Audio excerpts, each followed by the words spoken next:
सब्र एक सागर की तरह है जो हर तूफान को शांत कर देता है। जिसने सब्र सीख लिया उसने जीवन जीना सीख लिया।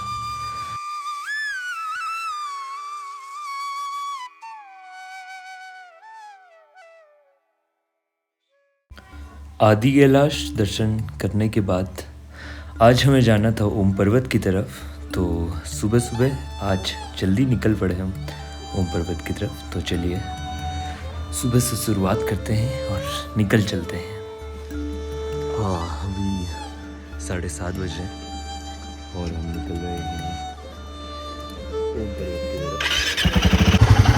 अब हम निकल चुके हैं अपने होम स्टे से ओम पर्वत की तरफ। मौसम काफ़ी ख़राब लग रहा है बट कोई बात नहीं, देख के पता चलेगा। बोलो हर हर महादेव। सुबह सुबह काफ़ी बादल भरा मौसम था। बहुत कम उम्मीदें थी कि आज हमें ओम पर्वत के दर्शन होंगे, बट कोशिश करने वालों की कभी हार नहीं होती। तो इसीलिए हम निकल पड़े सुबह 7:30 बजे। आप देख सकते हैं सामने पूरे बादल लगे हुए हैं पहाड़ों पे। रात भर थोड़ी बहुत बारिश भी हुई थी, तो थोड़ी रोड में कीचड़ वगैरह भी थी, बट हमें तो जाना था ओम पर्वत के दर्शन करने। और हम सुबह सुबह सुंदर नज़ारों के साथ निकल पड़े। यहाँ की रोडें कुछ बहुत ज़्यादा ख़राब थी। मतलब आप गुंजी से अगर आदि कैलाश की तरफ देखेंगे तो रोडें काफ़ी बेहतरीन थी, काफ़ी अच्छी थी, बट यहाँ पूरी ऑफ रोड। ओम पर्वत जाते हुए हमें रास्ते में 2 आर्मी के चेक पोस्ट मिलते हैं, जहाँ हमें अपना परमिट दिखाना होता है और वो हमें एक नंबर देते हैं जो हमें वापस आते टाइम उन्हें बताना होता है। अब हमारे बगल में काली नदी बह रही थी, जो मूल रूप से ओम पर्वत के पास एक मंदिर से, काली मंदिर से आती है। इसीलिए इस नदी का नाम काली नदी पड़ जाता है। महज 20 किलोमीटर होने के बावजूद भी ये रास्ते में ओम पर्वत पहुंचने तक हमें कम से कम 1.5-2 घंटा लग जाता है, क्योंकि रोड बहुत ज़्यादा ख़राब है। मौसम आज बिल्कुल साथ नहीं दे रहा था, रास्ते भर बादल लगे हुए थे। माना जाता है कि अगर नाग पर्वत विजिबल हो, वो बादलों से ना घिरा हो, तो ओम पर्वत भी साफ हो रहता है, उसके आसपास भी बादल नहीं रहते हैं। बट हमें तो नाग पर्वत दिखा ही नहीं। मन में काफ़ी एक्साइटमेंट थी ओम पर्वत को देखने की, और हमने सोचा था कि अगर टाइम मिला तो हम थोड़ा लिपू लेक की तरफ भी जा पाएंगे। बट जैसा हम सोचते हैं हमेशा वैसा तो हो नहीं पाता, तो वहाँ जाकर हमें निराशा हाथ लगी। ओम पर्वत चारों तरफ से बादलों से घिरा हुआ। अब हमारे पास सिर्फ 2 रास्ते थे, या तो हम बैठकर इंतज़ार करें या हम वापस लौट चलें। और हवाएं काफ़ी ठंडी थी, बीच बीच में थोड़ी बर्फ़बारी भी हुई। मगर हमने डिसाइड किया कि जितना हो पाए हम आज उतना यहाँ वेट करेंगे। हमारे साथ था ये राइडर ग्रुप। ये सभी मुझे काफ़ी ज़्यादा प्रेरणा देते हैं।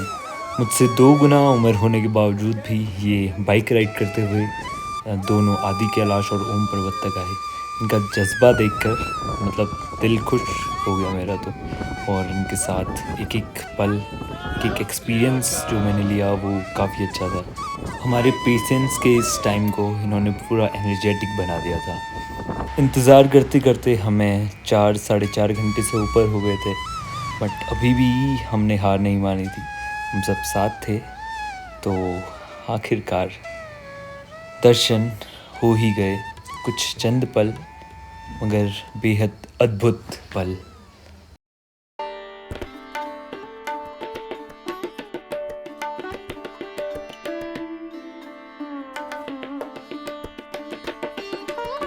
और एक बार फिर पेशेंस की जीत हुई। हमारे सामने कई ग्रुप्स आए और गए, मगर हम ही थे जो 4.5-5 घंटे वेट किए और एट लास्ट फल तो हमें मिलना था और हमें ओम पर्वत के दर्शन हुए।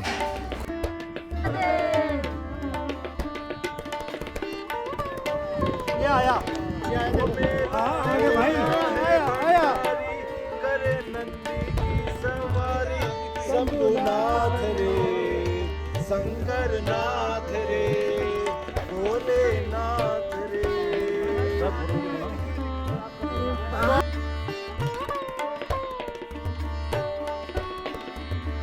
आखिरकार हमें अपने सब्र का फल मिला।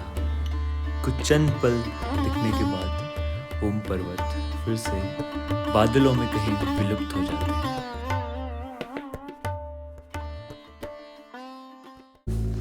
इस सुंदर करिश्मे को देखने के बाद अब हम वापस जा रहे थे गुंजी की तरफ। आज ही के दिन हमें धारचूला भी पहुंचना था।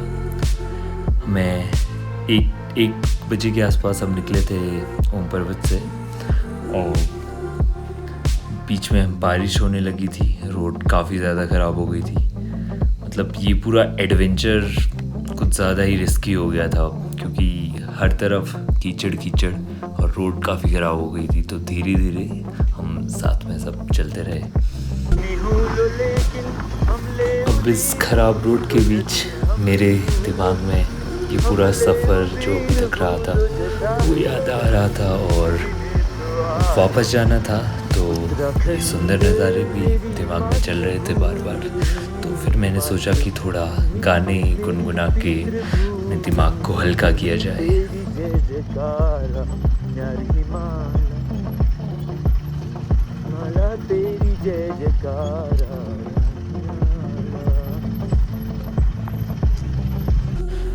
शाम के 4 बजे हम गुंजी से निकले थे और हमें आज ही धारचूला पहुंचना था। तो पहुंचते पहुंचते रात तो होने ही वाली थी और ऐसा रास्ता रात में ट्रैवल करना बहुत ज़्यादा डिफ़िकल्ट हो जाता है।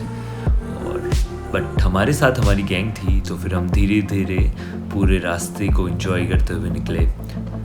बारिश थी धीमी धीमी, रास्ते में बादल लगे हुए थे, काफ़ी मतलब सुंदर दिखाई दे रहा था। ये बहुत यूनिक एक्सपीरियंस था मेरे लिए। फॉर द फर्स्ट टाइम मैंने इतना सारा ट्रैवल किया ऐसी रोड में ऐसे टाइम पे। तो this was a very great experience for me.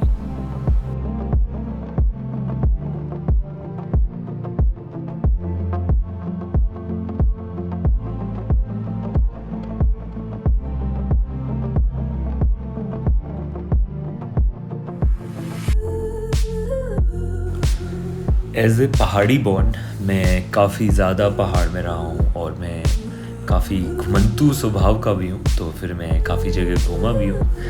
But आदि कैलाश, ओम पर्वत, गुंजी ये 3 मेरे दिल में कुछ अलग जगह लेते हैं। ये बहुत ज़्यादा खूबसूरत थे और साथ ही में यहाँ का जो एडवेंचर रास्ता था बहुत खूबसूरत था, एडवेंचरस था, उतना ही मज़ेदार था। तो मैं आप सभी को रिकमेंड करूँगा at your life time one time at least आपको यहाँ विज़िट करना चाहिए।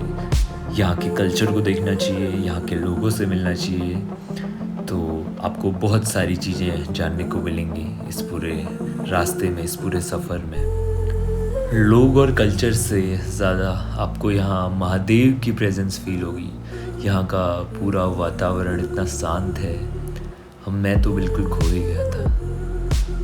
So this is all about this trip. तो जल्द ही मिलते हैं कुछ नए चैप्टर्स के साथ। तब तक के लिए गुड बाय।